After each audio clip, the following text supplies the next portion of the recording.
All right. Welcome everybody to this climate justice webinar called After COP26, What is Next? My name is Thomas Davies. I'm an organizer with Climate Convergence. And before we go any further, we want to make sure that we acknowledge that Climate Convergence organizes on the unceded traditional territories of the Coast Salish peoples of the Squamish, Tsleil-Waututh, and Musqueam nations. And we say that at the beginning of all of our events, meetings, and actions, and really try and incorporate that into all of our work. Right now, of course, we're fighting against pipelines in British Columbia and beyond. And many of us were at a couple different actions that happened in downtown Vancouver today in solidarity with the Wet'suwet'en people fighting against the Coastal GasLink pipeline and inserting their right to self-determination over their traditional territories.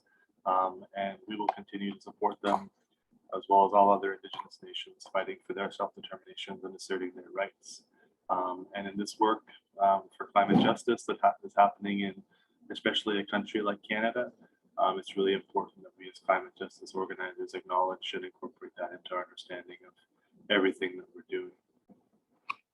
So I wanted to make sure that we discuss that at the beginning and also let people know that we have a great program today. We've got climate justice organizers from around British Columbia, maybe one from Toronto. Tamar Lorenz is currently stuck on a train in snow, but is confident she'll be able to join us. So hopefully she's able to do that. But basically we wanted to hold a webinar after COP26 to discuss and analyze what happened there, but more so it's an opportunity to talk about the challenges and possibilities of the climate justice movement overall. And Climate Convergence has been organizing for long enough to see a lot of these COP26 COP meetings come and go. And we've seen times when there's been a lot of demoralization, when there was really high expectations after the first meeting that Barack Obama attended, then after the first meeting that Justin Trudeau attended. And we really want to make sure that people don't feel like they're fighting against climate change and for climate justice alone. And we think through understanding and connection and unity, and if we understand the forces that are at play and what the possibilities are, and what our expectations are of big UN climate change meetings, and then what our expectations are of ourselves as a movement demanding climate justice, working for a better, just, and sustainable world.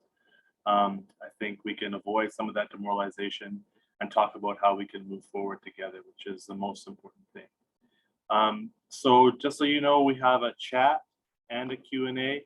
So we're always happy to hear from people in the chat, typing where you're from. If you have any questions, if you have any links, please share those as well. There's also a Q&A box where you can ask questions. We'll have each of the panel, we'll have some videos, and then we'll have each of the panelists speak, and then we'll have time for Q&A and discussion after that. So please stay as long as you're able to and participate as much as you'd like. But yeah, before we get started with the speakers, we're going to watch a couple of videos. One about kind of Canada's participation in COP26, and then another on the bigger rally that was held outside with Greta Thunberg. So those will kind of start us off and set the context for the discussions we're going to be having. So if we can play those videos.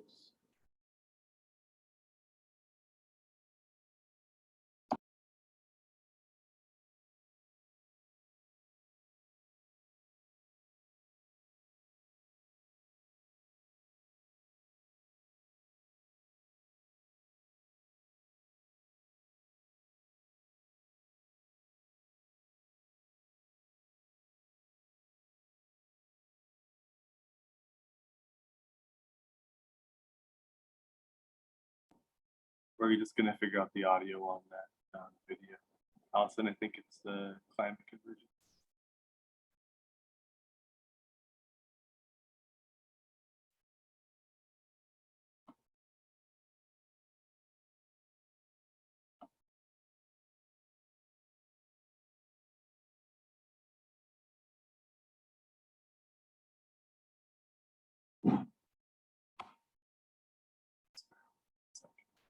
Yeah, that's true. Not having those to Trudeau sometimes is bad.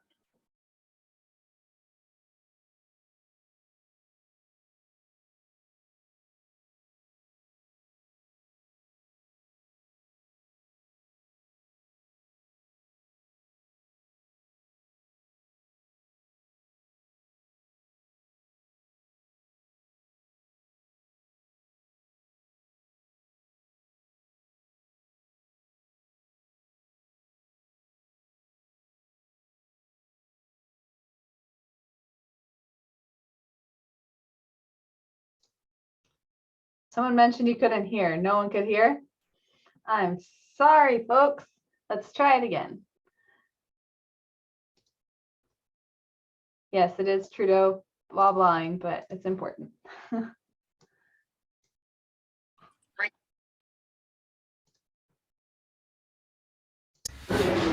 Justin Trudeau arrives here as both a climate champion and a contradiction. He imposed a carbon price and is committed to a carbon neutral economy, but he also bought a pipeline. The science is clear. We must do more and faster. So that's the pledge and the call I bring to this historic meeting. Trudeau's answer to his own call is to make good on an election promise. We'll cap oil and gas sector emissions today and ensure they decrease tomorrow at a pace and scale needed to reach net zero by 2050. That's no small task for a major oil and gas producing country. No small task, but a big disappointment to some. The biggest challenge we have is oil and gas production. Unfortunately, the solution he came up with focused on emissions and not production. Without production cuts, even if extraction is made greener, oil and gas would just be burned elsewhere. The other disappointment, nothing new. At a conference focused on raising ambitions, Trudeau repeated existing measures. Our emissions today are the same pretty much as they were in 2005. I think the world has reason to feel suspicious of Canada when it says we're going to do more, we're going to do better. I'm the first one to say that we need to do more. Canada's Environment Minister agrees the work isn't finished, but he disagrees that his government fell short. Rather, they got the big things done early. Raising ambition is exactly what we've done. We've raised our target as per the Paris Accord, and we've submitted this last spring. Guilbeault says Canada's pledges have been well received by other countries, and tomorrow the Prime Minister will host an event showcasing Canada's carbon pricing plan, as Trudeau makes the case for a minimum global price on carbon. David Cochrane, CBC News, Glasgow.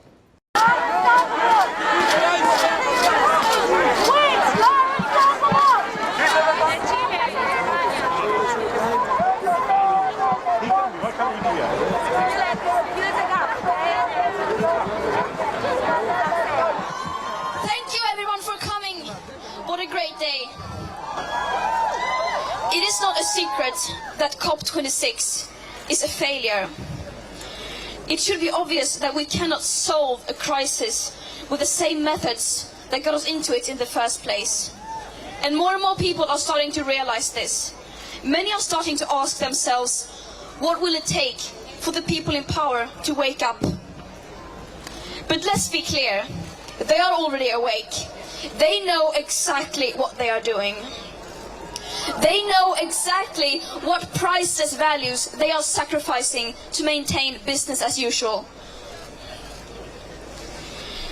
The leaders are not doing nothing. They are actively creating loopholes and shaping frameworks to benefit themselves and to continue profiting from this destructive system. This is an active choice by the leaders to continue to let the exploitation of people and nature and the destruction of present and future living conditions to take place.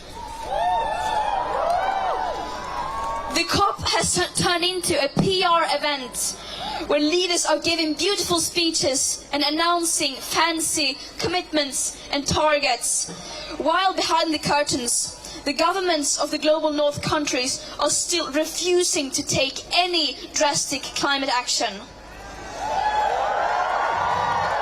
a 2-week-long celebration of business as usual and blah, blah, blah.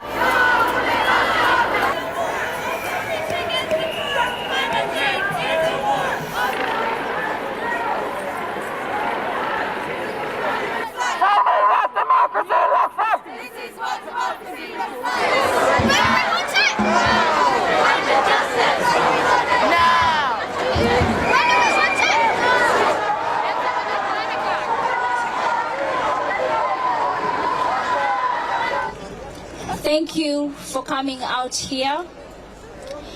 Once again, we are faced with another COP event.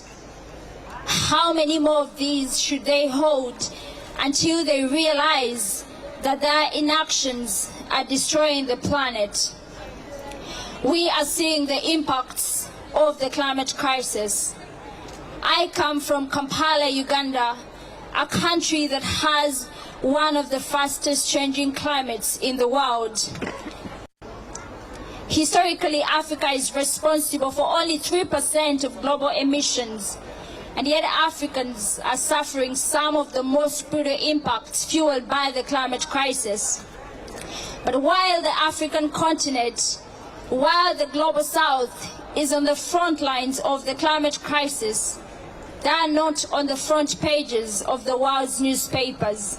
It's a popularity contest, it feels like almost. They'll say anything to feel popular at the moment. It's popular to be in with the youth, especially within climate and climate justice, and to listen to us and with the youth strikes and the climate strikes. And so I just don't think, it doesn't feel very genuine at all, no. Our climate! Not their business! Our climate! Not their business! Our climate! Not their business! I believe there is some that are maybe listening to us that maybe want to help us, but I believe that many world leaders here are here for the show of being here. I don't think they actually care. I don't think it affects them enough for them to care.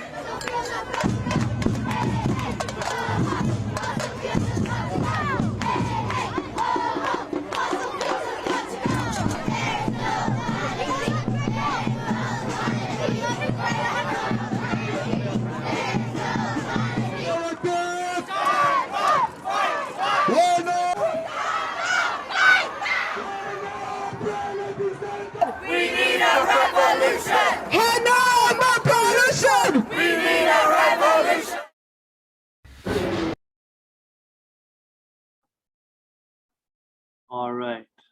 So those were a couple of videos just to kind of set the scene for some of what was going on at COP26. We are very lucky to have a couple of speakers who were actually in Glasgow for COP26.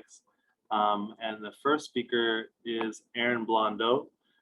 She is a mother, an activist, and a citizen of the Cowichan Valley Métis Nation. Hailing from a Métis paternal line of activists and resistors, she always knew that she wanted to dedicate her life to fighting systemic inequities. She now works as a communications coordinator at Indigenous Climate Action and as a freelance reporter. She was part of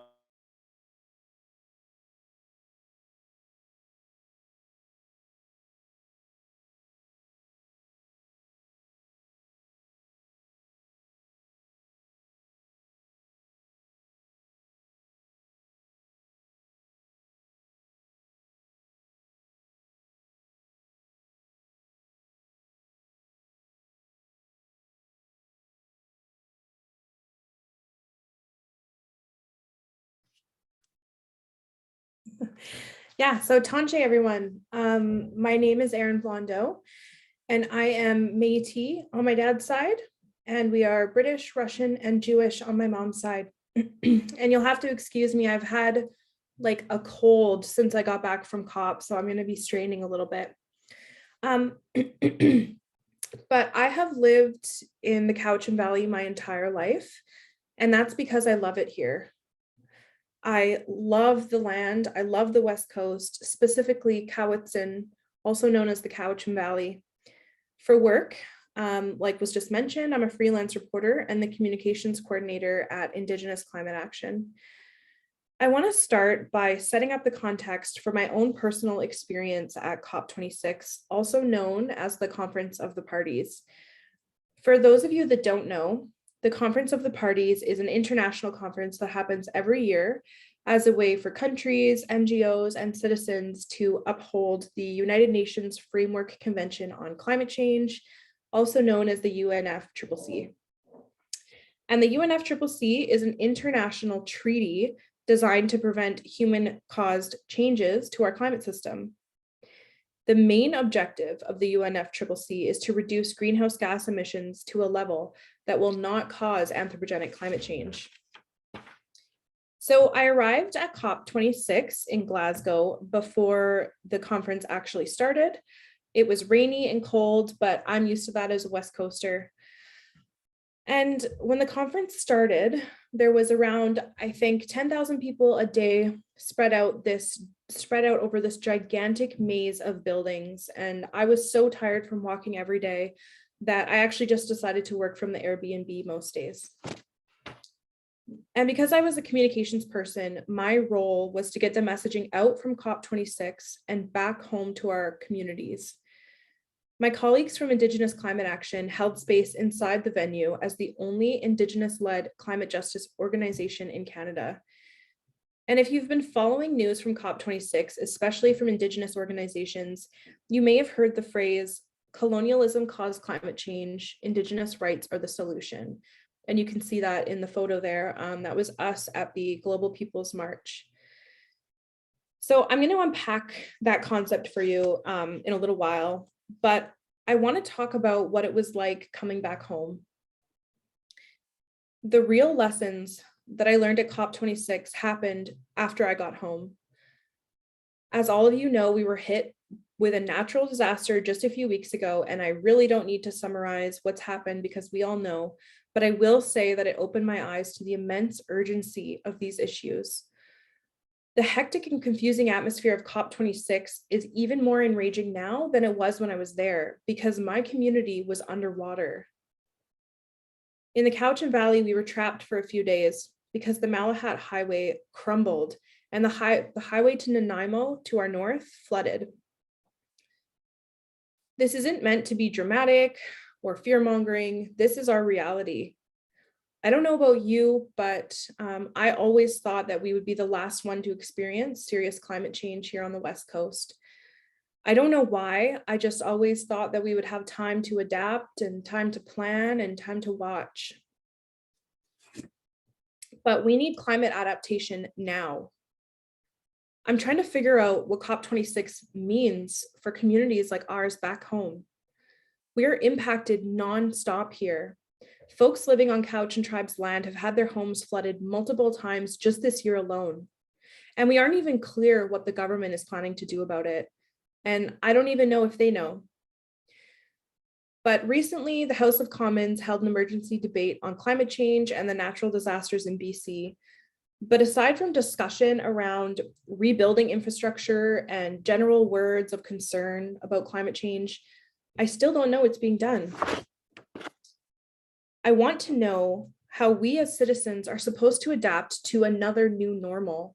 Surely there will be money spent on rebuilding, but will money also be spent on empowering the public on what these climate disruptions mean and what the solutions are? That was something that we were very passionate about at COP26. Many people by now know that anthropogenic climate change mean that to stop anthropogenic climate change, we need a climate justice approach. So this is where the concept comes in that Indigenous rights are a solution to climate change. The territories of Indigenous people hold 80% of the world's biodiversity and cover 24% of land mass. Yet Indigenous people make up less than, I think, 5% of the global population. The rich biodiversity that is protected by Indigenous land is exactly what we need to prevent anthropogenic climate change, which is the exact purpose of the UNFCCC treaty. Quoted directly from the UNFCCC website, it says, preventing dangerous human interference with the climate system is the ultimate aim of the UNFCCC. Yet, right in the midst of the flooding, right after COP26, the RCMP took the opportunity while we were all distracted trying to survive, while people were trying to save their livestock and search for their loved ones, they took the opportunity to raid and arrest Wet'suwet'en land defenders who have been resisting the CGL pipeline expansion. And we can see on this slide more examples of Indigenous land defenders who have gone missing or have been murdered defending their territories and protecting our biodiversity. And Indigenous peoples have been displaced, ignored, and harmed because of the oil industry and the tar sands. And extractive and damaging clear-cut logging takes place on many Indigenous territories.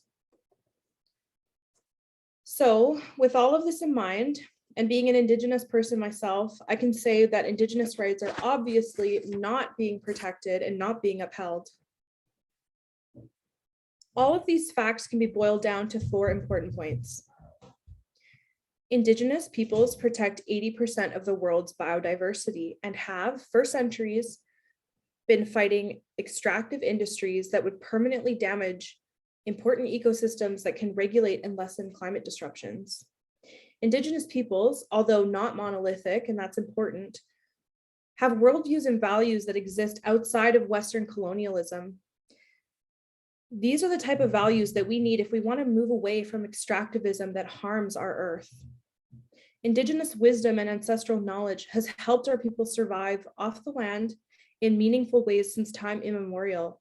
All we need to do is listen and actually hear what's being said. If the inherent rights of Indigenous people as defined by UNDRIP were upheld, many of the leading causes of anthropogenic climate change would begin to dissipate. And that's what we mean when we say colonialism caused climate change and Indigenous rights are the solution. You can read some important points about this kind of thing in a free resource actually on the Indigenous Climate Action website. It's called the Decolonizing Climate Policy Report. So yeah, where do we go from here? And I'm still trying to figure this out, and I'm not an expert, but I do have passion, and I think that every single person has a part to play, but it depends on the person. You know, some of us are campaigners, some of us join lobby groups, some of us are comfortable heading to a protest every day, some of us learn policy, and some of us get into government. But whatever it is, every action brings these thoughts front and center in people's minds. In terms of COP, I'm already starting to prepare for COP27 next year because I want to make sure that I can show up and be the best version of myself to achieve whatever goal that we set. But I have to recognize that I can't do it all. And part of my mission in this work is to inspire others. To do that, I have to make sure that I'm taking care of myself and that I'm taking care of my family, which is why I put this picture up there. I think oftentimes, especially in colonial spaces, we forget to honor family, and it really is generation after generation that's going to inherit the earth. And so I really try to put my son front and center in everything that I do, and remember that he's going to be taking over this earth. I'm going to have to pass the baton on to him one day. So for the policy people and the governments and people of privilege who are inside COP, they're going to continue to do what they do every year. And I just hope they'll be making progress. But for us on the outside, we're going to continue to be loud and have our voices heard.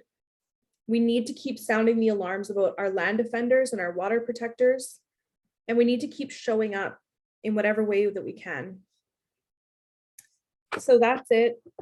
Merci everyone for listening, and merci to all my relations.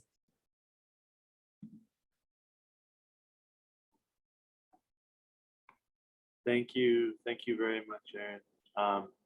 It was very interesting and exciting to hear about the work you were doing over there and how you tied it into the overall vision and the struggle for climate justice and Indigenous rights here.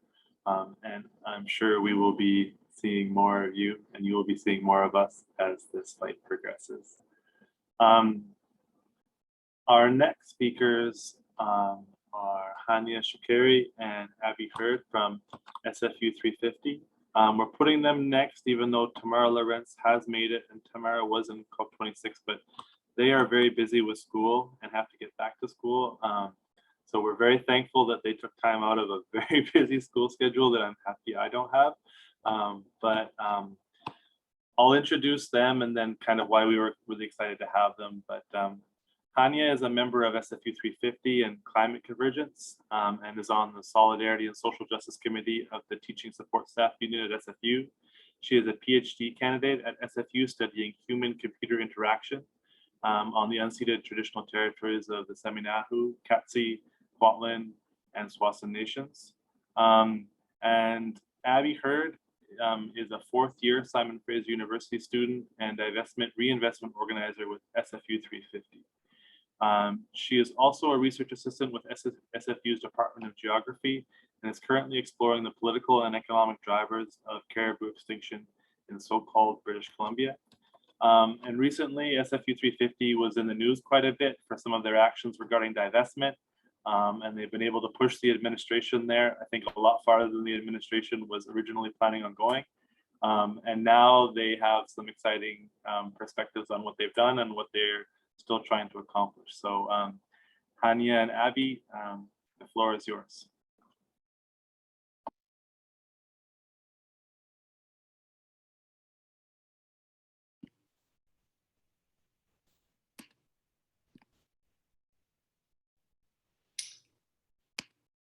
Can everyone hear me? Okay, yeah, we can hear you. Awesome. Yeah. Hey, everyone. Thank you so much again to Climate Convergence for inviting SFU 350 to come and speak with you all today. It's been a pleasure so far to be in this space with you folks, and I hope we can provide some context to the work we've been doing at SFU and beyond. Next slide, please, Hania. So specifically today, we'll make the case for the importance of student-led climate action at universities. And then we'll go over our divestment wins both at Simon Fraser University and with the Simon Fraser Student Society. And then we'll share our thoughts on the Conference of the Parties, or COP conference that recently was held in Glasgow, Scotland. And please note that our thoughts on COP26 may not necessarily reflect all the thoughts of folks in SFU 350, they are our own. And finally, we'll close with what SFU 350 is getting up to next. Next slide, please. I think Thomas already introduced us pretty well, so I'll just dive right in. So SFU 350 is a student organization that is committed to engaging the SFU community, including students as well as others at SFU, in meaningful action against climate change. And our goal in this is to create a more sustainable world. And SFU 350 is part of a larger global movement that was organized by 350.org. And the 350 in the name refers to 350 parts per million, which is the ratio of carbon dioxide molecules to all of the other molecules in Earth's atmosphere. And it's recognized by climate scientists as the safe upper limit of the Earth's atmosphere, which currently stands at 407 parts per million. So we recognize the real need for widespread social and major societal change. Before we get any further, we'd like to begin by acknowledging that our work occurs on the unceded traditional territories of the Tsleil-Waututh, Coquitlam, Squamish, and Musqueam nations. And these are unceded lands, which means that the land was never surrendered, relinquished, or handed over in any way.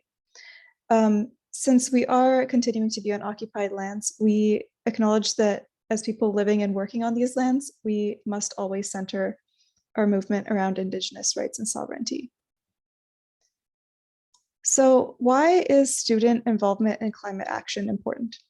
There are a lot of reasons for this, but here we're just going to talk a little bit about why university students specifically should get involved in climate action.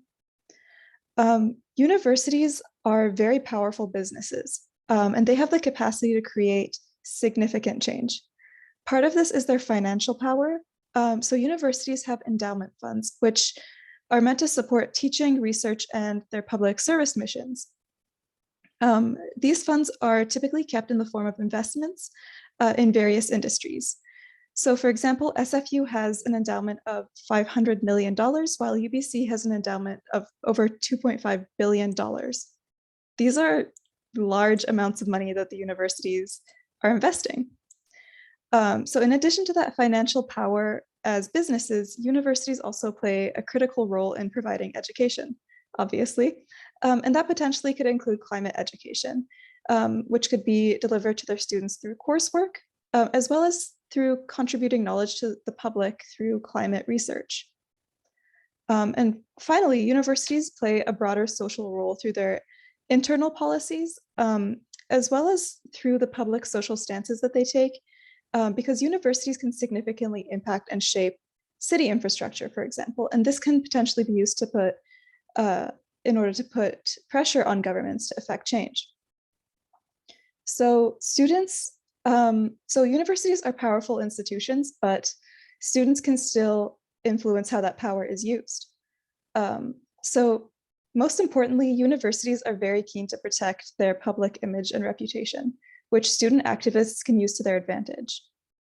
Also, universities cannot effectively function without the cooperation of students, faculty, staff, and the administration, which puts a lot of power on these groups. It gives them a lot of power to operate. And interestingly, universities typically claim to support student power and activism as part of their legacies. And this claim in itself can be used to prevent them from taking drastic action against student activists. Though, as we've seen before, this does not always work. Thanks, Hania. Yeah, so now I'll get into the divestment wins we've had with SFU 350. This fall, on November 1st, SFU committed to full divestment from fossil fuels by 2025.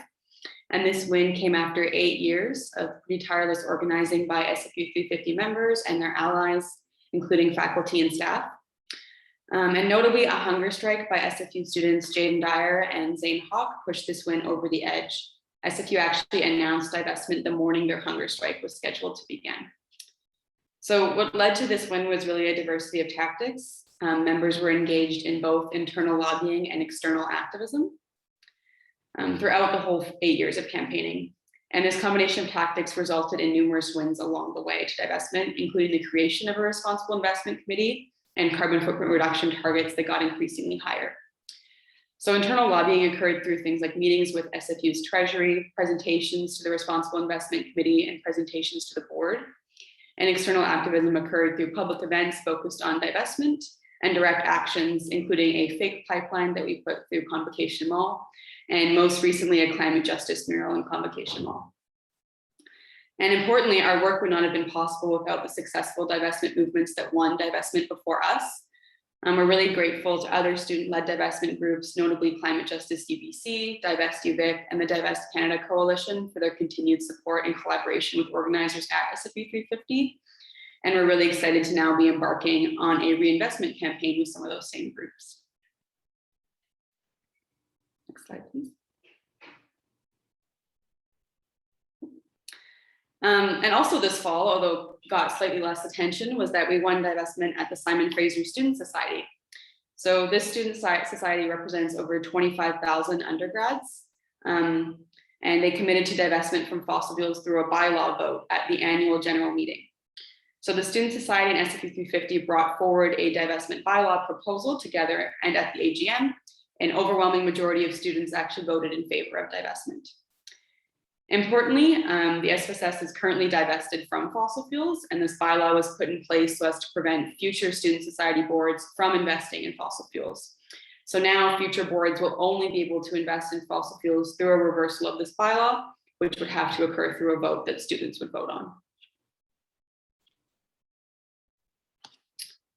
Okay, moving into the COP26 part of our presentation. So as we all know, this past fall, the world watched as the 26th Conference of the Parties unfolded in Scotland. And one of the themes that was really emergent in this conference was net zero commitments, coupled with carbon offset market development. So net zero refers to a state in which the greenhouse gases going into the atmosphere are balanced by removal out of the atmosphere, but net zero is really a risky bet. There are a number of issues related to achieving net zero, and I'm only really going to be scratching the surface with some of them today. So the first two bullet points on the slide are really related. Achieving net zero through carbon capture and storage projects could perpetuate the belief that technology will allow us to continue with business as usual when it comes to fossil fuel production. Carbon removal technologies today remain expensive to build and operate, and thousands of them are needed if we hope to have any significant global impact on carbon emissions. Those technologies will also do nothing about emissions generated by the transportation sector, which in the US, for example, accounts for 30% of emissions. Further, carbon offset projects such as plantation reforestation, for example, could have a significant impact on global South countries and Indigenous folks in those countries. So the commodification and really the fetishizing of carbon offsets via global carbon markets disconnects northern-based carbon credit consumers from the adverse local livelihood impacts in the countries of the global South. Yet carbon offset market developments was all the rage at COP26, essentially despite being a false solution. Next slide, please. Another disappointment from COP26 was the lack of Indigenous representation.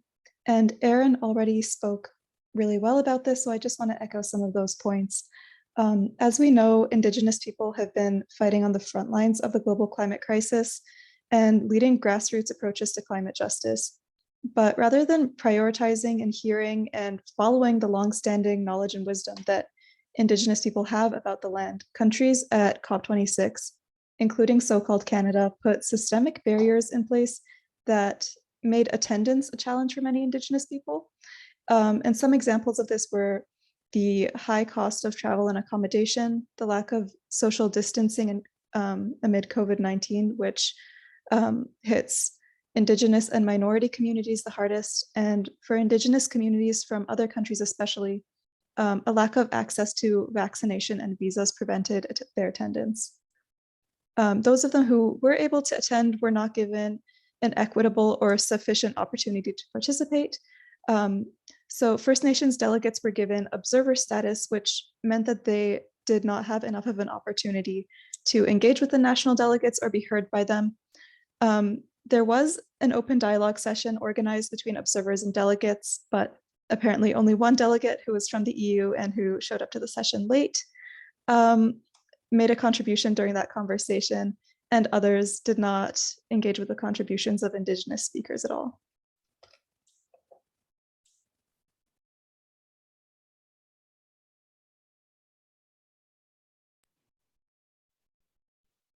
Yeah, so as far for what's next for SFU 350, we're continuing to spread awareness on and advocating for the implementation of all of our climate emergency declaration demands. So for folks who don't know, we also had a climate emergency campaign going on in tandem with divestment. And some of the demands from that climate emergency open letter include university decarbonization, mandatory climate change and climate justice education, the establishment of a climate hub, a climate justice approach to all university climate action, raising awareness about and taking opposition stances on major industrial projects that don't align with a 1.5-degree world or the free, prior, and informed consent of Indigenous peoples. And further, we've actually just launched a community reinvestment campaign with Climate Justice UBC and Divest UVic. And this campaign is calling on our universities to reinvest in our communities by investing in funds and projects that provide social and environmental benefits to communities, as well as modest returns to the university. So specifically, we're calling on all of our universities to move 10% of their respective endowments and working capital funds, totaling more than $500 million into community investments to support a vibrant and sustainable local economy. Next slide, please. And that's it. So again, thank you so much to Climate Convergence for having us, and thanks to the folks listening in. I'm not sure what the Q&A situation is, but I can answer some of the questions that I've seen pop up in the chat. Anything to add, Hania? No, thank you again. And yeah, let us know if you have any questions. Thanks.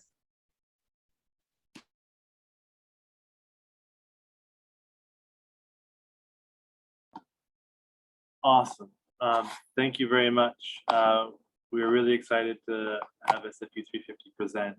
It was very interesting following what was going on there and seeing the SFU administration kind of go from using some pretty provocative and threatening language against the organizers based on that street mural that was painted in the main Cowichan Mall to kind of filibustering a meeting to meeting your demands. And I think your persistence and your campaigning is really admirable.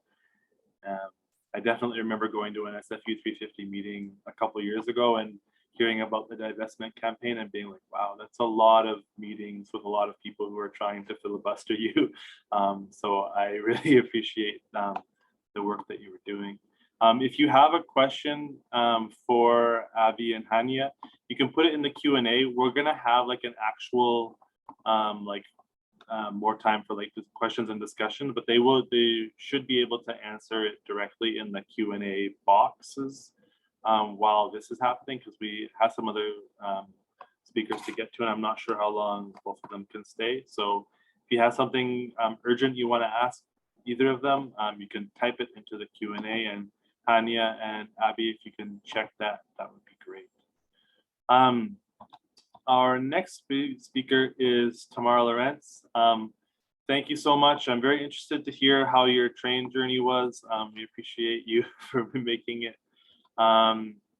And as we said before, Tamar was in Glasgow during COP26, organizing to challenge military spending and emissions. She's a PhD candidate at the School of International Affairs at Wilfrid Laurier University, a co-founder of the East Coast Environmental Law Association, a fellow at the Canadian Foreign Policy Institute, and a board member of the Canadian Voice of Women for Peace, and I'm sure a lot of other things as well. So we're really interested to hear about your experience in COP26, Tamara, and what your perspective is moving forward. So I will give the floor to you. Good evening, everyone. Thank you very much to Climate Convergence for inviting me to share my experiences at COP26. I'm speaking to you tonight from Waterloo, Ontario, the traditional territory of the Haudenosaunee, the Anishinaabe, and the Neutral Peoples. And I acknowledge and appreciate that it is Indigenous people like the Wet'suwet'en who are on the front lines defending their land and water. So tonight in my time, I'm going to talk to you about being in Glasgow for COP26, but I'm also going to talk to you very briefly about military spending and the fighter jet campaign. So I went to COP26 as part of the Women's International League for Peace and Freedom, their official delegation, and I brought with me banners that said demilitarize, decarbonize, decolonize, and a banner that said NATO is a climate criminal. I also brought these fact sheets, Canada's carbon blueprint, and NATO is a threat to people and the planet. And I had lots of pins that I brought and passed out all over the conference site. I was also part of an international working group called the Arms, Militarism, and Climate Justice working group, and we were trying to push the issue of military emissions and military expenditures, preventing progress on dealing with the climate crisis. So I'm going to show you some slides, and I'm just going to share screen right now.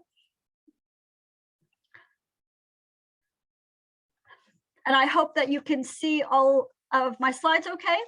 So I was also involved with the Climate Action Network Canada. And by being part of CAN, I was able to have direct meetings with Canada's new Minister of Environment, Stephen Guilbeault, and I gave him my fact sheets, and I told him that it will be impossible for Canada to meet its Paris Agreement targets if we do not demilitarize. So there's a picture of us in the blue zone. I spent my days in the blue zone, which was a highly securitized space. It was also a highly corporatized space, and you probably have heard in the news that if it were an official delegation, the oil and gas lobbyists had a big presence at COP. I was also involved in the Women Gender Constituency, and this is an official body of the UN Framework Convention on Climate Change. And the Women Gender Constituency tries to ensure that women and gender are integrated into the decisions and into the policies that come out of COP, and that also come out of the UN Framework Convention on Climate Change. And so, of course, I'm very impressed with the work that they're doing, but I was also discouraged that they, though they would criticize the patriarchal and oppressive institutions, you know, of capitalism, they often overlooked militarism.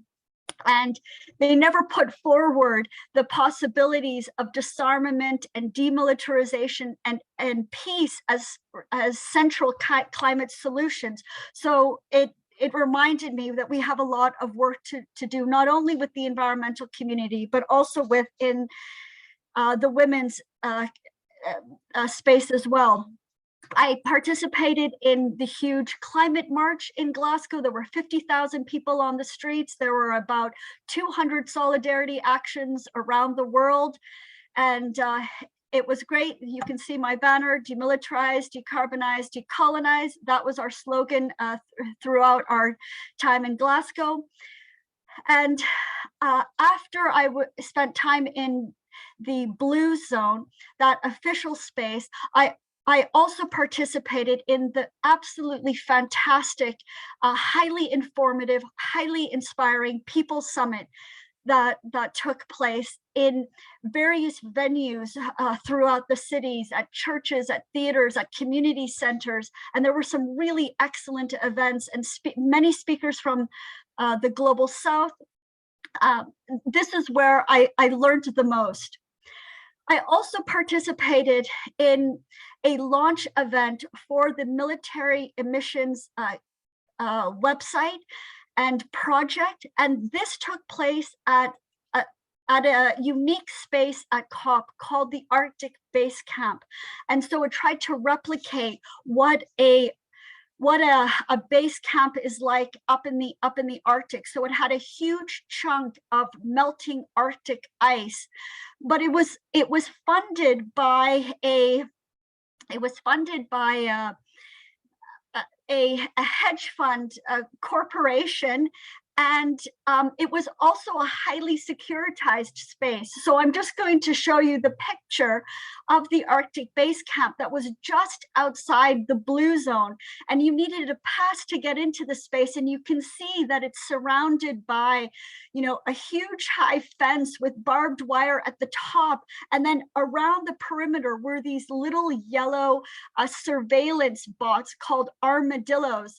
And there were police officers, you know, all over the blue zone, all around the Arctic Base Camp.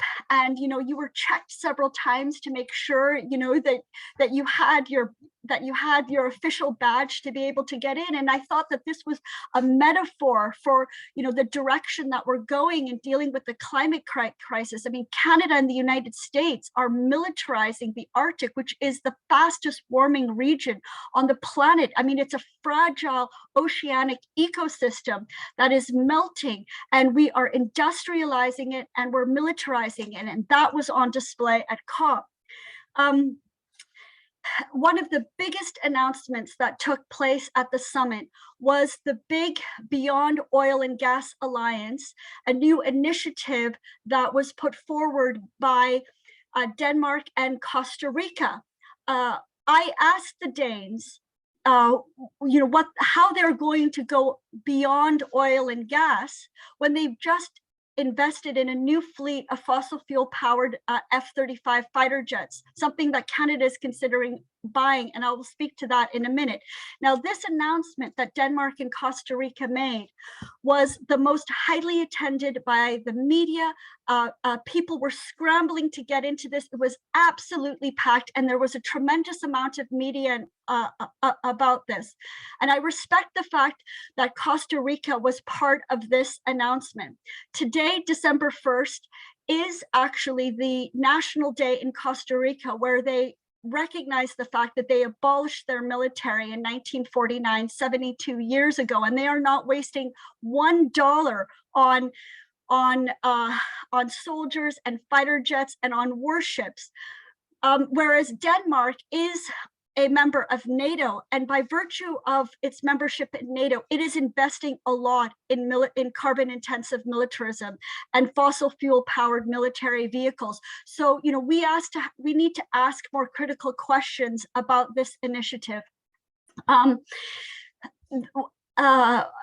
Another thing that I participated in was street action, and this was one of many that took place outside of a bank, and it was led by Extinction Rebellion and Earth Riot, and it reminded me how necessary art and music and creative action is needed in our struggle for climate justice and gender justice and and social justice. We really need to include vibrant, creative, direct action in the work that we're doing. Now, I would like to show you quickly some of the special graphics that the Women's International League for Peace and Freedom Canada created during COP, and we shared on social media. So this one is carbon intensive militarism, is preventing action on the Paris Agreement.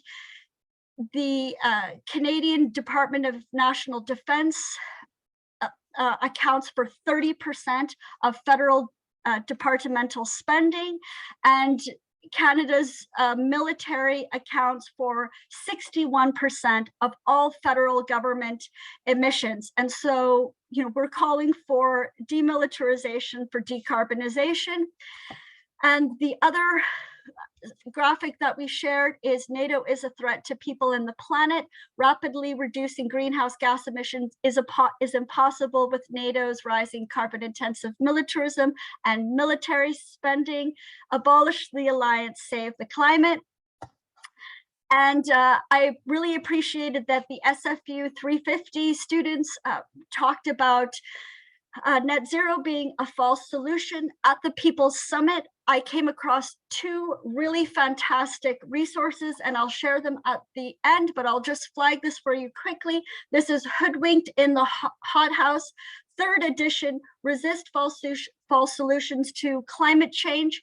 And in solidarity with that initiative, we did this graphic. Net zero is a false solution. It means continued carbon intensive patriarchal militarism and capitalism.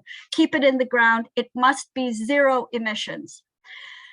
And at the end of COP, there was a desire on the part of all of the NGOs, all of the CSOs, all of the activists, that there would be a really great commitment on climate financing. Western wealthy developed countries 12 years ago made a pledge to create $100 billion fund to invest in developing countries, to help them adapt to the climate crisis. And, Canada, the United States, the UK have failed to adequately invest in this climate fund. And so there was a failure to, meet the $100 billion target. Climate financing is woefully low. So we put out this graphic. Where's the $100 billion for climate finance? It's in military spending. If you look at this slide here, in 2015, that's when we got the Paris Agreement. In the past 6 years, NATO military spending, so the spending among the 30 NATO members has gone from about $800 billion up to $1.1 trillion. So NATO members are spending more than $200 billion more annually for their militarism. So we say, no to NATO's 2% GDP target. We should be investing in climate peace and climate justice, not fossil fuel powered weapons and war. And so the issue of military spending is really important for us in our climate work. And I want to bring to your attention the announcement that was made a week and a half ago at the Halifax International Security Forum by our new female Minister of Defense, Anita Anand. So in her first major address, I just want to read the lines in bold, what she said. She said, this is at the Halifax International Security Conference, a big pro-NATO, military conservative conference. She said, rather than cutting back on defense spending, our government has pledged to grow our defense investment by more than 70% between 2016 and 27. We will not waver in this commitment. Our national interest demands no less. We are on track to increase defense spending, and this is over the next 10 years, this crucial period where we need to rapidly decarbonize and we need to transition. So this is totally irresponsible. Now, the next day, I want to bring to your attention that at the UN Security Council, Costa Rica's ambassador to the UN, Maritza Chan, she said, I mean, what a contrast. She called on all UN member states to commence without delay the phased and intentional reduction of the world's military spending. A reduction is not only feasible, but also imperative. She said, peace cannot be forced at the tip of a gun. Human security is a requirement for global security. Now, Costa Rica is an example for not just on decarbonization with that BOGA announcement, but it's gone to 100% renewable energy for its electricity grid, but it is also a leader for demilitarization and decarbonization. And Costa Rica understands that important connection. In fact, Costa Rica says that because it demilitarized 72 years ago, it laid the foundation for it to be a leader on decarbonization. And so in closing, I want to tell you about the campaign that we have to stop Canada from buying a new fleet of fighter jets. The Trudeau government wants to buy 88 new fighter jets for a price tag of $19 billion, but the life cycle cost will be $77 billion. Last week, there were actions across the country. The government is going to be making a decision very soon in the next few weeks. I am appealing to you to contact your member of parliament right away and tell them you do not want Canada to invest in a new fleet of fighter jets that is going to lock us into 5 decades of carbon-intensive militarism. It's going to divert precious tax dollars away from investing in public transit, in affordable housing, in upscaling renewable energy, getting our communities preparing for the climate emergencies. We cannot do this. So we need to stop it. There are some resources on the WILP Canada website. Fighter jets aren't feminist. And we just released this graphic a few days ago. Fighter jets harm women, girls, and Mother Earth. We're in the 16 days of activism to try to end gender-based violence and violence against women between November 25th and December 10th. And so we are trying to remind this this faux feminist government that we have that fighter jets are not in the best interest of Canadian women and girls, and for anybody. So please help us. We need your help, friends. So finally, these are just some calls to action and some resources to share with you. Everywhere you go, please speak out on the fighter jet issue and military spending. Please make the connection between demilitarization and decarbonization and decolonization. These are really the pillars that we need for climate justice. And then another resource that I want to share besides Hoodwinked in the Hothouse is the primer on climate security, the dangers of militarizing the climate crisis. This is by Transnational International, and I will share all of these resources in the chat, and I look forward to your questions. Thanks a lot.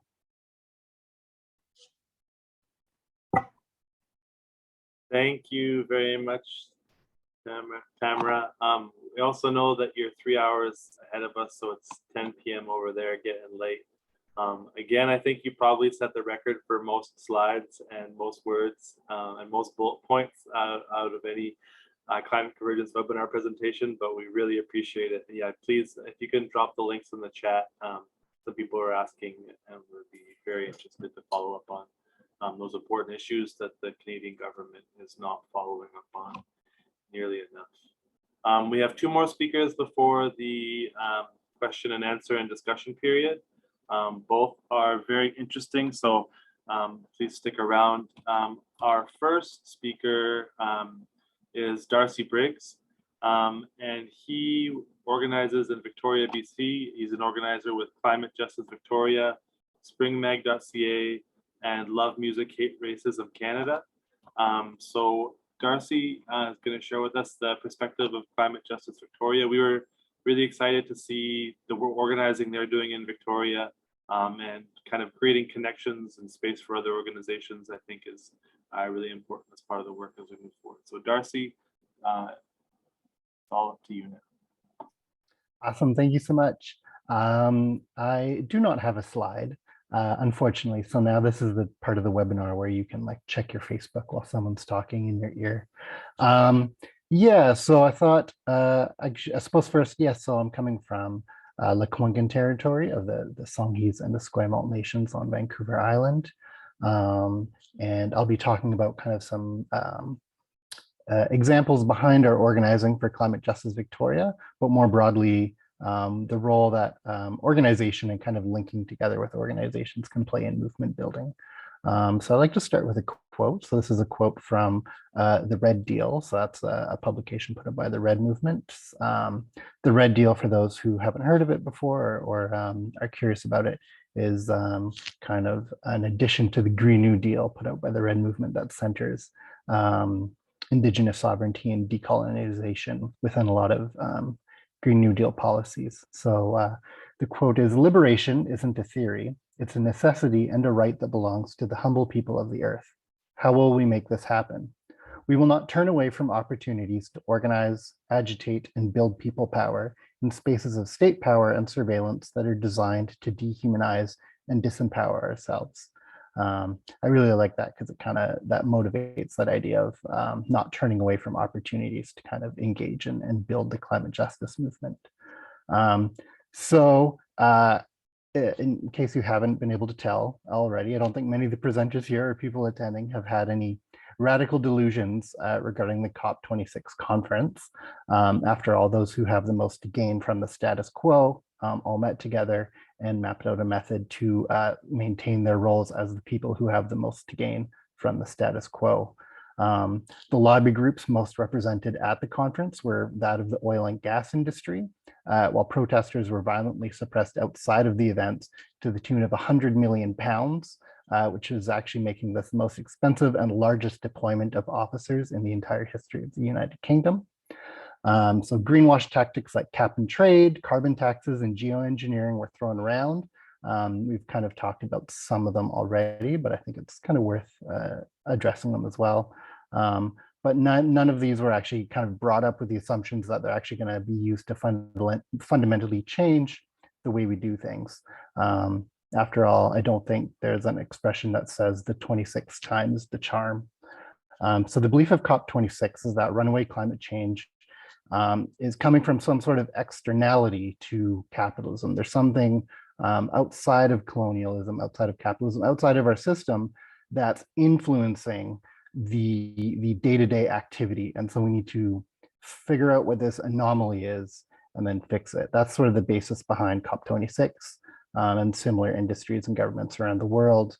And I think this belief really only certainly kind of leads to our continued destruction. The problem isn't, one of consumption, of how we consume things. It's actually the undemocratic method of productions that we're all kind of forced to live with. I think you can kind of describe the climate crisis as like being on a train that's kind of speeding towards a cliff, and the government and corporations are in charge of the train, and they could change it. They just don't want to, or they don't even want to slow down. It's actually in their best interest to launch us all off the cliff. In the exact words of our very own Prime Minister Trudeau, Canada is a major oil and gas producing company. So a massive climate collapse like the ones we're seeing frequently discussed, and I think we're already seeing some of these impacts around the world when ERIN started their presentation. I think we commonly think of it as leading to the fall of society, but in fact, we'll actually kind of see the intensification of society. As the climate crisis kind of worsens and worsens, we're actually going to see the intensification of capitalism and colonialism. So the same sort of colonialism that violently enforces pipelines through indigenous territory, we're going to see more of that. More of the same capitalism and colonialism that kind of enforces imperialist war and policy around the world, which we just talked about. We're going to see an increase in that. More of the same racism and xenophobia that we're seeing towards people trying to flee areas of the world that have become unlivable because of climate change. We're going to see more of that. So that's pretty doomy and gloomy. So if the government and industry aren't going to win the day, what will? Hopefully, we will. So to some degree, this conversation can be broken down into two parts that are connected as well. We can broadly put this as the question of reform or revolution. So what I mean by that is what wins and gains can we make within the day-to-day function of society within capitalism? And what can we do to lead to a more sustainable future that arguably is only possible outside of capitalism? This is a paragraph that I think was already addressed very early on, so I might skip by that. Yeah, and I think when we look at kind of greenwashing, we're seeing companies like TC Energy, we're actually desperately right now trying to expand their portfolio mostly into wind energy to kind of expand into green energy. And certainly they're not doing this out of some sort of benevolence, and they've seen the error of their ways. They're just trying to continue to profit. And these same developments, mostly in the States, we're seeing examples are still being pushed through on indigenous territory without consent and without consultation. And again, are just motivated to increase investor confidence. There are, however, wins and reforms we can make within capitalism, within our system, that better set us up to win more, while also bringing more folks into the movement and expanding our organizational and political kind of profile and capacity. There's nothing automatic about a government or corporation doing what's in the best work, the best interest of the planet. So, Climate Convergence and Climate Justice Victoria and SFU 350 and all the groups represented here tonight, even by those in the chat, we do what we can to organize together to win these reforms when we can, to push for very concrete instrumental wins, while also kind of gaining these wins, gaining confidence and pushing for greater demands. And there's obviously a lot of debates within this kind of motivation. There's some groups that are convinced the way to win is to sort of act on behalf of the movement, on behalf of the struggle in very small pockets. So they kind of carry out actions that they see as the best motivation to kind of push the struggle further and count on folks kind of catching up to them where they are. There's others who might say the best way to win is to work side by side with the worst climate offenders, applaud TC Energy for putting more money into wind energy, hoping that, we can elect the good politicians and promote the right types of business and we'll win a greener future. Both of these approaches, that you can talk about them, you agree with them, you can disagree with them. But what they're trying to do is offer a solution. They do see that what we're doing at this very moment isn't working out for one reason or another, and we should do something else. So I think then we can look at the question that organization plays in the strategies and tactics we use for climate justice. So here I'll talk a little bit more about Climate Justice Victoria and kind of the roles that we hope to play, that we kind of aspire to. We don't always do it, but that's how you work, right? So every movement, in a sense, is sort of a series of discussions and actions with strategy and tactics. So some will expand the movement and others will collapse it. Some will lead towards anti-capitalist change and some away from it. But for all those here tonight, I think we need to build the movement as broad as possible. So I don't think we can say we'll succeed if we're only working with the people who already agree with us, who are already in other organizations, who are already, sharing our framework. We do need to reach out to people who have voted for O'Toole, who voted for Trudeau, who voted for Biden. That doesn't mean we water down our own politics and our own actions, but it does acknowledge that to have a mass democratic change in society, we need to be represented by the democratic mass. So the best way to gain insight into the strategy and tactics needed for this kind of change is to actually be involved and be involved in organizations, you know. And there's lots of organizations. You could get involved in climate convergence. You could get involved in SFU. You could get involved with Climate Justice Victoria. There's a lot of organizations that kind of have their own method and their own take. And I think the best way to figure out the best way forward for climate justice is to actually get involved. Because politically we're being faced by multiple crises on all fronts, not just the climate crisis. So the system doesn't have, and it can't offer the solutions we're all looking for. So there is that sort of sense of urgency we all have of being able to make these links and connect the struggles together.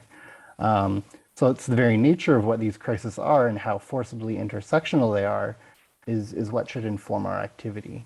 So in the case of Climate Justice Victoria, it was formed in 2019 to build the Green New Deal town halls that I'm sure we all remember. It came out of another group called Rise and Resist. And we've been fortunate to play a number of roles on Lekwungen territory, hosting a variety of actions and webinars and discussion panels, while urging ourselves to act as somewhat of a learning organization.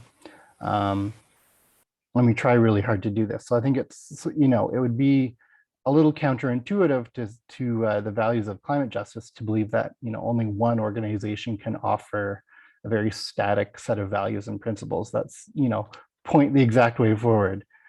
So what we try to do is very consistently and constantly and positively assess, discuss, and debate our own ideas and our own actions and activities to make sure we're actually reflecting the needs of those inside and outside the movement. What will raise the profile of climate justice?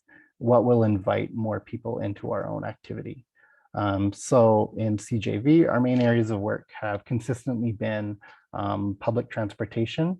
I saw our member Eric in the chat, who's certainly the spearhead of that, who does some amazing work. So maybe he can drop some links into a lot of the work he's doing. I'm just blown away by all the amazing work he does. So public transportation, anti-pipeline work, and a recently relaunched Green New Deal campaign. I guess you could think of that as sort of more mechanical work. I guess I don't want to say the boring work because that certainly doesn't sell your group, but the day-to-day work, I guess.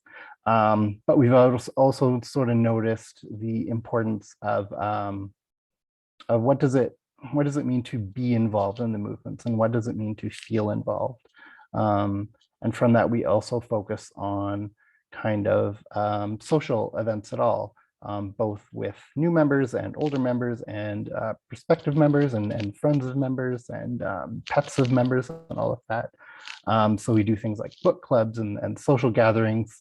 In fact, last year, because of COVID, we started our own climate justice swim club before meetings, where we would just hang out by a lake or the ocean and just chat, and how that kind of socialization can actually impact your organization as well. We've identified the importance of new member retention outreach and further discussion on the expansion of our ideas. We have members heavily involved with other groups, from ones involved in, you know, anti-war and workers' rights. Some are, you know, based heavily in policy and statistics. Others are, like myself, of the revolutionary socialist flavor.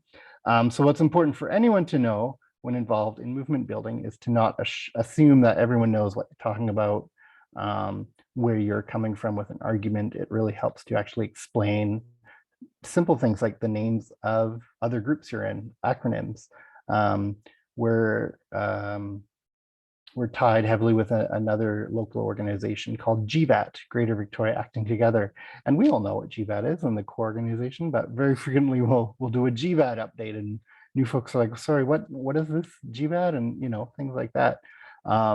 So it goes a long way to make someone feel welcome just by explaining things like an acronym, or if you're, you know, part 2 of a discussion you're having, to do a recap for new members of what the part 1 was. So our hope is that these active strategies help address our kind of underlying tactics and vice versa. That to make that mass democratic change in society, we're doing things that can attract and build the confidence of these folks. So we need to make sure our publications and social media are scrutinized with this lens. the way you organize and hold events, the way you attend positions or tasks within the organization. We kind of want to consistently motivate these actions as politically necessary, and kind of scrutinize them in the way that involves the whole group if possible. So I'll wrap up a bit now, but hopefully we can have some discussion after as well.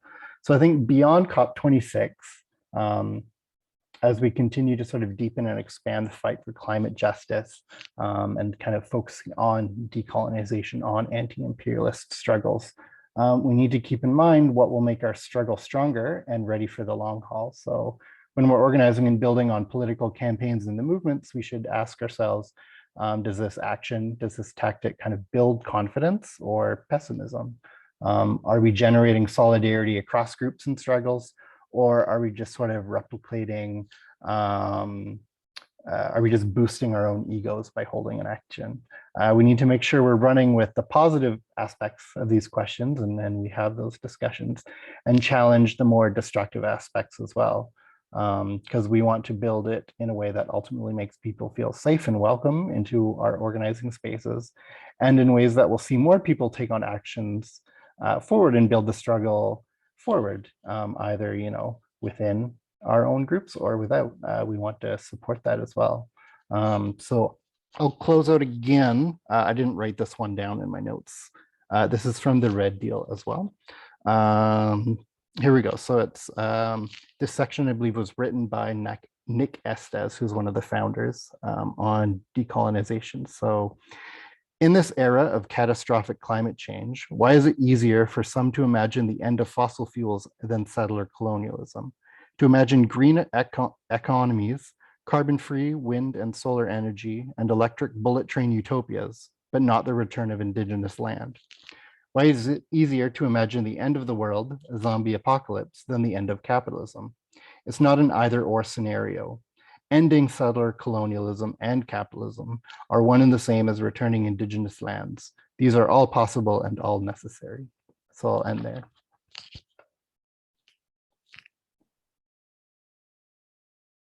Thank you very much, Darcy. Yeah, we're very happy to hear what Climate Justice Victoria is up to and perspectives on building a movement. And like we said at the beginning, one of the main thrusts of having this webinar was to make sure that we keep that perspective after COP26, and make sure that we're kind of analyzing where we are in the movement and how we grow the movement and be more effective, especially when we're seeing the big meetings with the so-called leaders definitely not coming up with the solutions we need. So we've got the last speaker before the discussion period.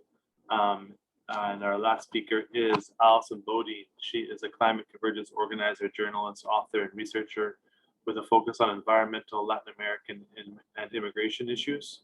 Most recently, her articles have been published internationally by Venezuela Analysis, Global Research, Council on Hemispheric Affairs, Common Dreams, Ornico Tribune, and Counterpunch. So Alison will give her presentation, and then we'll have space for some discussion and question and answer. So Alison, it is your turn. Yeah, sounds good. First of all, thank you to everyone that came before me. We've been putting together this panel for a few weeks and wanting to reflect people's experiences at COP26 in Glasgow, but also to really work on the perspective after Glasgow. I don't think that anyone really on this call, or anyone that just can look out of the window here in British Columbia, really recognizes or can recognize that COP26 was somehow going to solve the climate crisis and was going to present any real solutions to people around the world. And for those that went, I know it was hard work to Tamara and to ERIN to be part of that. It's probably very taxing, but also it's been very, very good to see how it was inspiring in many ways. And I think that's what I want to bring to our discussion here today, which is that we are, in fact, in a very excellent position to struggle. And when you struggle, you have a chance at winning. And I think that is the necessary mindset that we need to develop as a climate justice movement, as individuals within that movement, in order to really defeat the climate catastrophe. So at COP26, we have yet another round of emissions targets, reduction pledges that are non-binding, not enforced, that don't include military emissions, as Tamara has written and told us about today, meaning that the planet is now on track for about 2.4 degrees Celsius warming, which we know is catastrophic.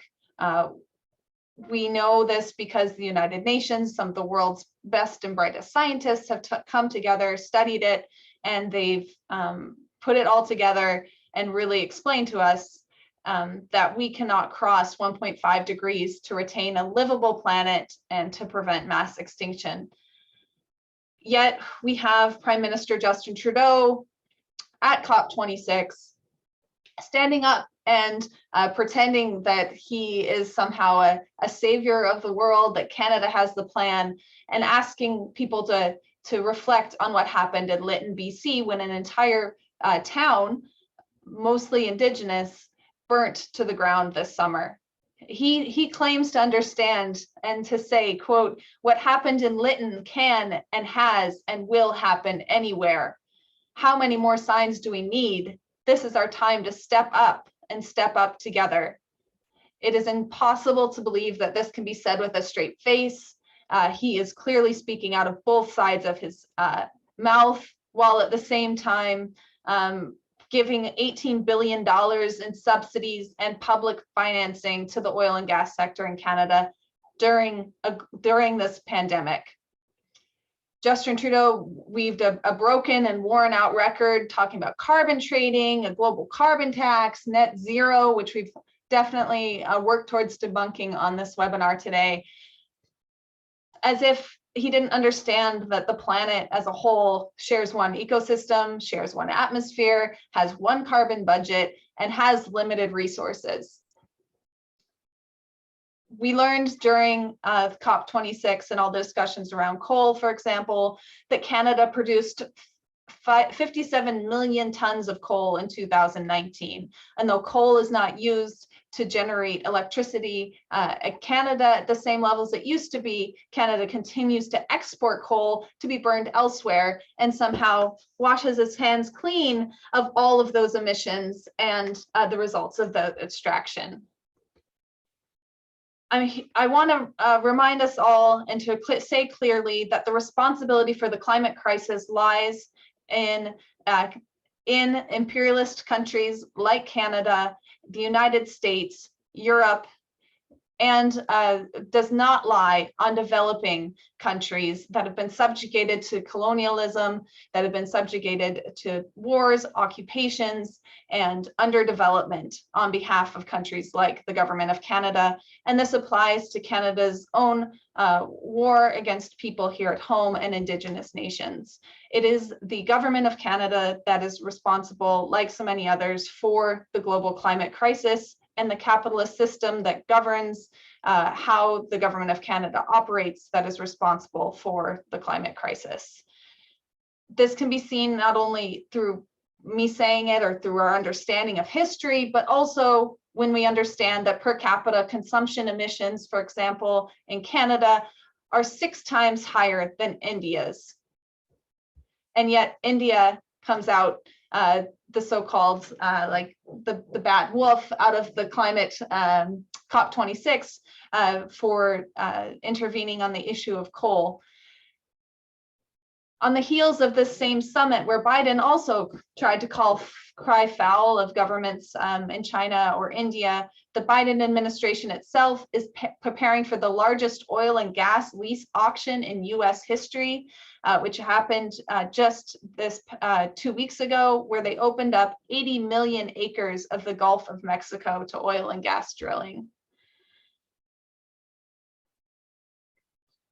I think it's important that we remind ourselves of a report that at a climate convergence webinar, Jennifer Nathan actually really spoke very eloquently about and called our attention to, which is this one-eyed shut climate policy report from about Canada's climate policy, where they have shown that more oil and gas is suspected to be produced in 2050 than it is today in 2019, and that the oil and gas sector in Canada will be emitting some 200 megatons of CO2 equivalent in 2050, when they're saying that they're achieving so-called net zero emissions. This would exhaust 16% of the world's remaining carbon budget, and that is why Canada is known as a carbon bomb. Globally, the Climate Action Tracker had some important reflections. They really laid bare what has been happening. They are talking about a 2.7 degrees Celsius global warming temperature, nearly 1 degree above what countries are saying as far as their net zero announcements, and has said, quote, "It's all very well for leaders to claim they have a net zero target, but if they have no plans as how to get there and their 2030 targets are as low as so many of them are, then frankly, these net zero targets are just lip service to real climate action. Glasgow has a serious credibility gap." And the same could be said definitely about the government of Canada, which has never met any of its targets ever for emissions. Funds from the developed world to developing countries have not materialized. These funds were first discussed all the way back in 1992, and the money just hasn't been there to support these countries' path to lowering their emissions. I also wanted to mention that it's not just carbon. COP26 is very focused on a high level on the carbon budget, but we're talking about the very breaking of ecosystems around us. It comes down to pollution, it comes down to the health and well-being of the oceans, it comes down to forestation. And interestingly enough, I think we're in a very unique position here in BC, actually, when it comes to all of those climate impacts, because we can see all of that unfolding around us, whether it's the tanker that went off, or the barge that went off track and just dumped into the ocean, whether it's the fires, the floods, all of that is unfolding, in fact, just here in the backyard of Western Canada. And just to say that, of course, it is just as governments of the United States and Canada are responsible for much of the climate destruction, they also have the most wealth and technologies at hand that should be able to address it, and they are not, and they're criminally negligent for not doing so. Seven countries, the United States, Germany, Japan, the United Kingdom, Canada, France, and Australia are responsible for 48% of the world's historic greenhouse gas emissions. So we also have understood and can see play out around us again, it is poor, working, and oppressed people that are most impacted by the climate change happening here in British Columbia. That climate change does impact everyone, but not equally. The divide between rich, developed, and poor developing countries, those divide between people that have access to resources and those that do not, is growing. Hundreds of thousands of people are being forced to migrate and dying on the way. Extreme weather events are killing hundreds of thousands of people yearly. Even Bloomberg media prints articles that say things such as, quote, "Climate change in and of itself exacerbates inequality and could push an additional 68 to 135 million people into poverty by 2030, according to the World Bank. And if the most dire projections on future economic damage prove true, other research has shown climate change would cause inequality to rise between countries, reversing decades of progress." The unequal impact of climate change, I'll also want to say, is another result of the capitalist system we live under today. And just to expand on that a bit, I will say that capitalism is a system based on exploitation, whether of human beings or of Mother Earth. And since the very beginning, it's been based on this exploitation of Mother Earth, the consumption of what Mother Earth produces in order to make profit, in order to fuel growth. This is the very beginning, all the way back. There's really no reason and no justification that we keep going back to this myth that somehow capitalism can be green, that somehow capitalism can be reformed to be nicer. It is a question of how the system actually works. It has to exploit what Mother Earth produces and Mother Earth itself in order to make profit, because that's how capitalism runs. That's the mechanism. Without those things, it's no longer capitalism. And so within that, I think we've talked a bit about, and I really appreciate ERIN being able to start us off with centering ourselves on Indigenous rights and how intrinsic Indigenous rights are to climate justice and to building an anti-capitalist climate justice movement as well. I think that we have to recognize that from the very beginning of capitalism and colonization was really this exploitation of Mother Earth, was really the fuel that was needed in order to create the growth and the life that we have here in a so-called developed country such as Canada, had to be based on the exploitation of something. And it was Indigenous people and genocide here in Canada that brought that wealth and raised the standard of living for people here in Canada. And it is that continued exploitation plus the exploitation of workers around the world, in China, for example, that allows that our standard of living to remain so high here in Canada. Without that unequal balance, then the system doesn't function. And as I said, it is no longer capitalism that we live under. And so the pollution, the really consumption of carbon-based fuels is something that is intrinsic with the capitalist system and not something, and really that is the reason why we say system change, not climate change. And that's the reason also that we see those same signs in protests in Glasgow and around the world. Just to recap a bit on what's happening in Wet'suwet'en, because I think it's fundamental to the climate justice movement, not only here in BC, but also internationally.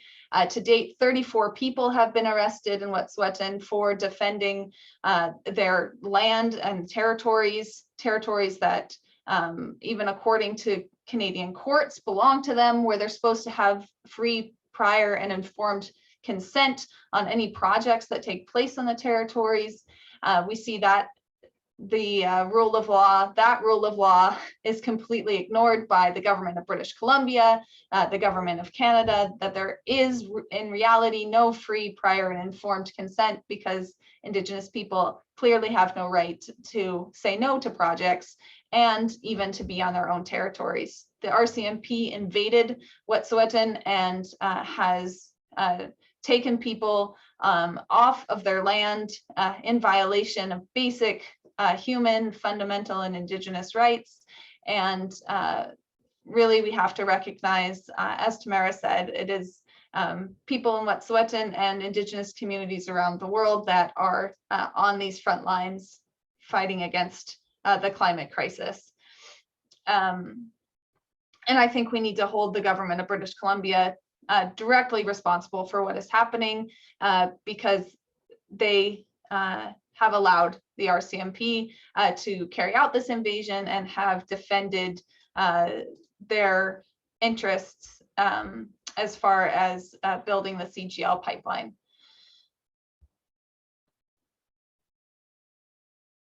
So I think all of us are inspired because we've heard everyone today, and we know the different perspectives, and we know that we're all fighting, but that also it sometimes is hard to think about how we are going to win, how we are going to organize ourselves and unite and really defeat the climate catastrophe,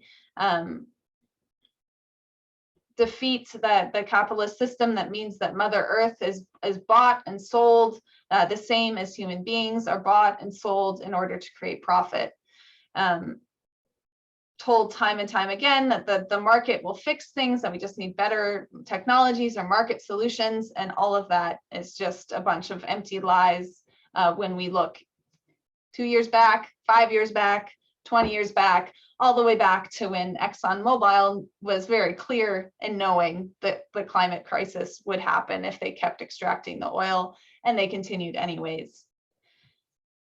But we also just have to look around and recognize the immense amount of struggle that's happening around us. Today, there are people in Surrey across the river where I am, once again occupying trees and making a strong stance against the Trans Mountain Pipeline expansion. We heard from Hania and Abby about the experience at SFU and their continued organizing on that important campus. From Wet'suwet'en and the struggle against the Coastal GasLink pipeline, to the continued fight against the Site C Dam, to Ferry Creek and the struggle for old growth forests, people are resisting all across this province, and that's replicated all across Canada. We have victories that are very recent. The Keystone XL pipeline was canceled. The Atlantic Coast pipeline in the United States was canceled. We can see that when we unite and come together, we can win, and we have won. We have the tools that we need to build a mass movement for climate justice, to build that movement for Indigenous rights. And we have to support each other as we do this work. From Climate Convergence, we support actions here locally in BC, but we also continue to strive for an international climate justice movement, which I'm so glad that people from BC were able to go to Glasgow and make those connections for building that movement. One that's united across borders and recognizes fundamental human rights, self-determination for oppressed nations, including Indigenous nations, access to food and water and housing and education and clean air to breathe. The climate justice movement that we are building has to have a long view because we know that the situation is dire. We know that it's urgent. And I think a lot of us constantly kind of have a clock in our head and it's ticking backwards and we are losing time. But if we really open our eyes and look around, we are in a good position for this struggle. We have the opportunity to struggle, and therefore we have the opportunity to win. We have to take what we're doing very seriously and work together to build the mass movement that we need. We have to build a network of local struggles. We must be connected and coordinate our work together to build an effective protest movement, a mass protest movement, and one that is global because the climate catastrophe is global. We can bring it together. If we can bring together the fact that people that read the news today now more than likely are reading news that at least admits that climate change is real, are more than likely seeing some coverage of protests happening across Canada or around the world, have some sense when they look out the window and see that their neighbor's basement is flooding, see the breakdown in the highway system here in British Columbia. They know that climate change is real, it's happening, and that we have to fight it if we're going to survive on this planet. And that's all the way from here in British Columbia. People that live directly in societies that have already had their social networks torn apart by climate change know very much what needs to happen. And what we need to do is bring it all together. We can impact society, and we already have. People around the world and those know those marches. They know what the Fridays for Future movement was. They've heard about the struggle against the climate catastrophe, and they have hope that we can win. And we, as Climate Convergence, very much believe in keeping that optimism alive, believe in working together because we don't see the reality around us, but because we know that it is possible. There have been major victories in the past, and we know that they can happen again. And we need to build a united front in our work. We need to build a united front against this capitalist destruction and disorder that's been created around the world. We need to do this because we really have very few other options. but we can see it happening already. We've had webinars over the entire period of this global pandemic. In those webinars, we've been able to connect with people from Argentina, from Cuba, from other parts of Latin America, from all the way across in Europe and Asia, and really see what is going on in the what is going on with struggles around the world, and learn from them, and really be able to elevate each other's voices. So if we can bring different people together from all sorts of ideological backgrounds, from all sorts of different organizations, if we can approach and bring together people from many different walks of life and communities and organizations that may not agree on everything, but can agree to unite together to fight against TMX, to fight against CGL, to demand Indigenous rights, then we can build this united front and really be able to bring this climate catastrophe to an end. So again, I appreciate everyone for joining us here tonight. We definitely have time for some discussion and really different ideas and exchange. And then also just wanted to encourage people to join the next Climate Convergence meeting. It will take place on Wednesday, December 1st, starts at 7 p.m. We're still doing them on Zoom, and I'll put the link in the chat. And I look forward to some discussion tonight and to working together with all of you. Thank you.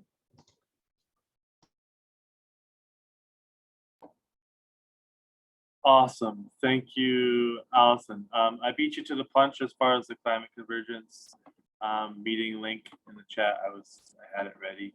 I also put the Climate Convergence email in the chat if you want to contact us about anything. Also, we can receive e-transfers, I learned now, to that email address. So if you want to donate to Grassroots Climate Justice Organizing, we would be very grateful. Pay for the Zoom account and pay for, we're starting to do more street actions, which incur some costs. And we're really excited to have some discussion. So what I'm going to do is I'm going to look through the chat and look through the Q&A. And then, yes, we'll give every speaker a chance to say something to wrap up for sure.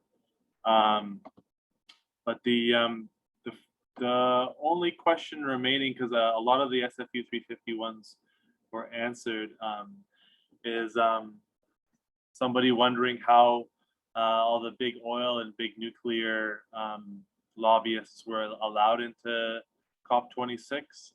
And wondering what our position, or what different people's position, the organization's position is on nuclear energy as a supposed solution to the climate crisis.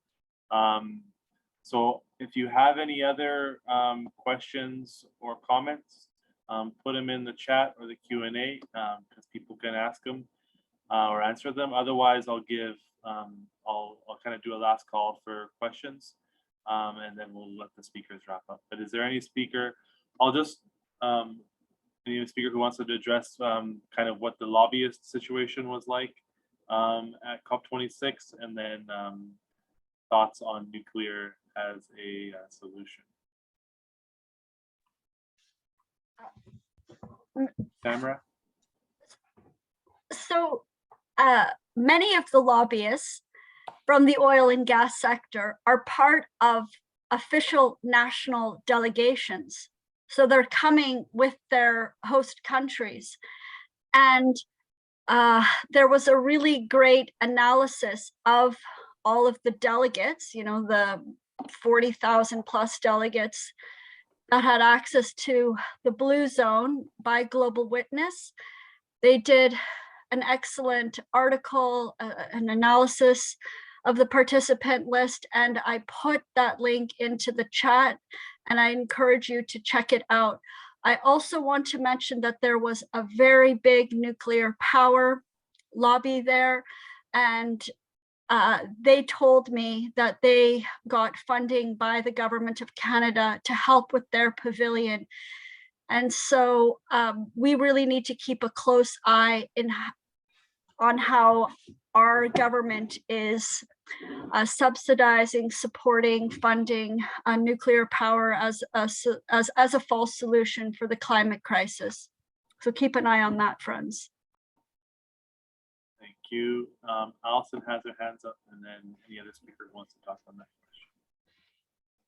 Yeah, well, just to say, related to the to COP26 and like how did it happen? Like how did it happen? All these lobbyists were there. How did that all come together? And I think we have to recognize that COP26 in a lot of ways is a tactic that's put in place by the world's biggest polluters. Those are who pull the strings at COP26.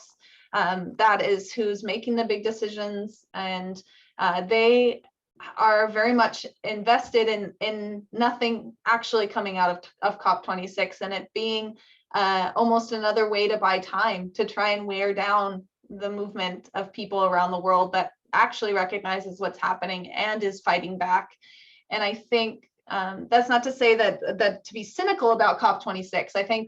But I do think the most important things that come out of it were the connections that happened really between the grassroots activists that went and attended, the people that marched in the streets of Glasgow, the different Indigenous delegations that were able to connect and plan and strategize together. It's something that I think we really need to just recognize COP26 for what it was, and not be surprised that these lobbyists are in the pockets of the governments, because we know the experience in Canada. We know that Justin Trudeau is on the phone with oil executives at the same time that he's promising to hit net zero targets. That it's really just part and parcel of unfortunately a game, like an international climate, game where they've really made their box and said that we can't go outside of it, but people around the world are definitely going far beyond. Yeah, I think having Jeff Bezos get like a primetime spot at a climate, an event that's supposed to address climate change is pretty indicative of whose voices and whose perspectives and whose interests especially are being prioritized. I'm going to look in the Q&A one more time. I think we are getting pretty, that's about the end of the questions. I saw that Erin just posted that she had to go, which was too bad, but she is a busy organizer and mother.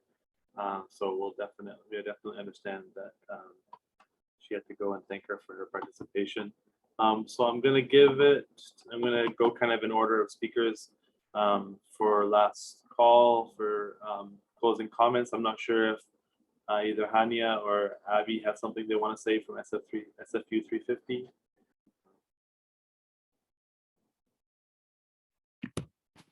Start, Hania, and then if you want to jump in after that works. Yeah, just again, really thankful to Climate Convergence for inviting us. It's been a while since I think I've spoken to about 70 people on a webinar.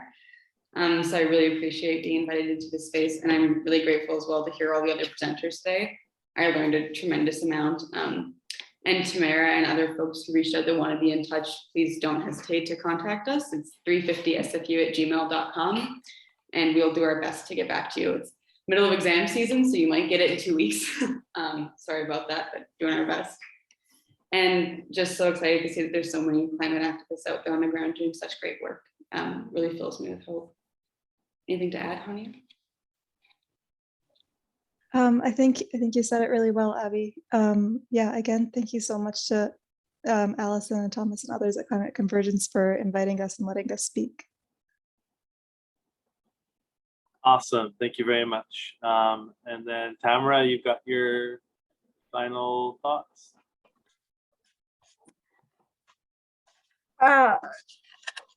So yeah, a couple of things.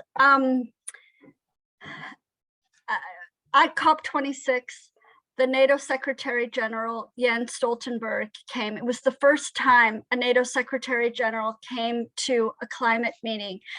And NATO has started to recognize that climate is going to adversely impact soldiers and their weapon system.